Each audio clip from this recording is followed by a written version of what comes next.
उधम सिंह नगर में नए labour code के खिलाफ मजदूरों का गुस्सा लगातार बढ़ रहा है। आज काशीपुर में मजदूर संगठनों ने केंद्र सरकार के फैसलों को वापस लेने की मांग करते हुए जोरदार प्रदर्शन किया। प्रदर्शनकारियों ने कागज पर लिखे शीर्षकों को आग के हवाले कर नाराजगी जताई है और साथ ही इंकलाब जिंदाबाद के नारे लगाते हुए कहा कि नए लेबर कोड मजदूरों के अधिकारों को कमजोर करते हैं और हड़ताल पर कड़ी प्रतिबंध लगाकर कामगारों की आवाज को दबाने की कोशिश की गई है। उनका कहना है कि बिना मजदूरों की सहमति के लागू किए गए इन कोडों से उनकी मांगें दब जाएंगी। उन्होंने बताया कि अगला बड़ा प्रदर्शन हल्द्वानी में किया जाएगा, जहां प्रदेश भर के मजदूर संगठन जुटेंगे।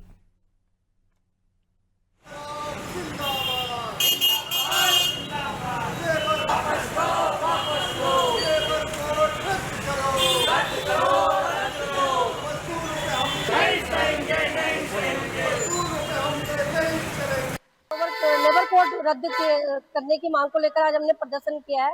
और इन सारी मतलब बातों में एक बात ये भी है कि जो महिलाओं का रात की पाली में काम का बिल पास कर दिया गया है। हमारा सरकार से कहना है कि जब दिन के उजाले में महिलाएं सुरक्षित नहीं है तो रात की पाली में कैसे काम करेंगी। और हम देख रहे पूरे देश में जो महिला हिंसा लगातार बढ़ती जा रही है, उत्तराखंड में और ज्यादा बढ़ी। तो इसी चीज को लेकर हम आगे 30 नवम्बर को महिला हिंसा के विरोध में एक हल्द्वानी के अंदर बड़ा सेमिनार भी आयोजित कर रहे हैं और सरकार से मांग करते हैं कि जो महिला हिंसा के विभिन्न आयाम है उनको खत्म करने के लिए प्रयास करें। मधुगंज के कार्यकर्ता हैं और आज हमने मोदी सरकार द्वारा जो मजदूर विरोधी 4 नए लेबर कोड लागू किए गए हैं उनकी प्रतियों का दहन किया है और हमारी मांग है कि सरकार इन 4 नए लेबर कोड को निरस्त करे।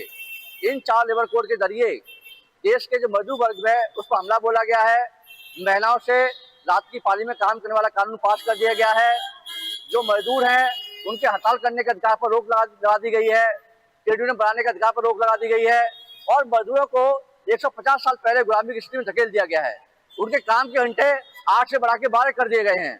तो इंकलाबी मजदूर केंद्र मानता है कि ये नए लेबर कोड मजदूर विरोधी है और सरकार इनको निरस्त करे। यही हमारी मांग है।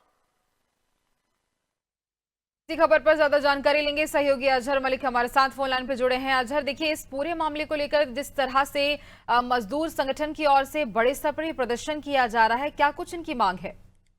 जी बिल्कुल, मैं आपको बता दूं, जिस तरीके से 4 लेबर कोड का केंद्र सरकार द्वारा आदेश जारी किए थे उसके बाद कहीं ना कहीं मजदूर संघ यूनियनें जो चलती हैं उनमें कहीं ना कहीं आक्रोश देखने को मिला। उसी क्रम में आज जनपद उधम सिंह नगर के काशीपुर में भी कुछ मजदूर एकत्र हुए थे, जहां सरकार के खिलाफ जमकर नारेबाजी की। उसके बाद इस कानून को जल्द से जल्द रद्द करने की मांग की गई। इतना ही नहीं, उन्होंने अल्टीमेटम देते हुए कहा कि जल्द अगर हमारी मांगे पूरी नहीं होंगी तो हम उत्तराखंड के हल्द्वानी में प्रदर्शन के लिए कूच करेंगे।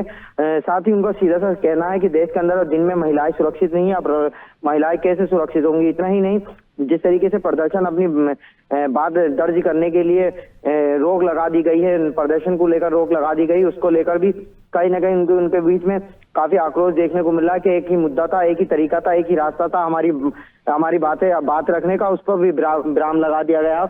उसके बाद आक्रोश देखने को इसी क्रम में आज काशीपुर में भी प्रदर्शन देखने को मिला। उन्होंने कागजों पर बैनर टाइटल लिखने के बाद उसे जलाया है और कहा है कि हम इस कानून का विरोध करते हैं और केंद्र सरकार को जल्दी से वापस लेना चाहिए। इस संगठन में जब ये प्रदर्शन किया गया तो कितने लोग मौजूद थे, कितनी बड़ी संख्या में मजदूर मौजूद थे और कब से प्रदर्शन चल रहा था? क्या अभी भी ये प्रदर्शन चल रहा है अजहर? जी बिल्कुल, मैं आपको बता दूं कि ये सिर्फ अभी कुछ लगभग दर्जन भर मजदूर संघ इकट्ठा हुआ था और उन्होंने सिर्फ एक नाराजगी जताने के लिए थोड़ी देर के लिए एक प्रदर्शन किया था, जहां कागज को जलाकर अपना विरोध दर्ज कराया और केंद्र सरकार के खिलाफ नारेबाजी कर उनका कहना है कि जल्द अगर वापस नहीं होता एक बड़ा आंदोलन उत्तराखंड के हल्द्वानी में देखने को मिलेगा और उसी को लेकर फिर प्रदेश के सारे मजदूर और संघ मजदूर सब इकट्ठा होकर वहां हल्द्वानी की तरफ कूच करेंगे। जी बिल्कुल, अब देखने वाली बात होगी कि कब तक इन मजदूरों की मांगों को पूरा किया जाता है। खैर, तमाम जानकारी के लिए बहुत धन्यवाद आपका अजहर।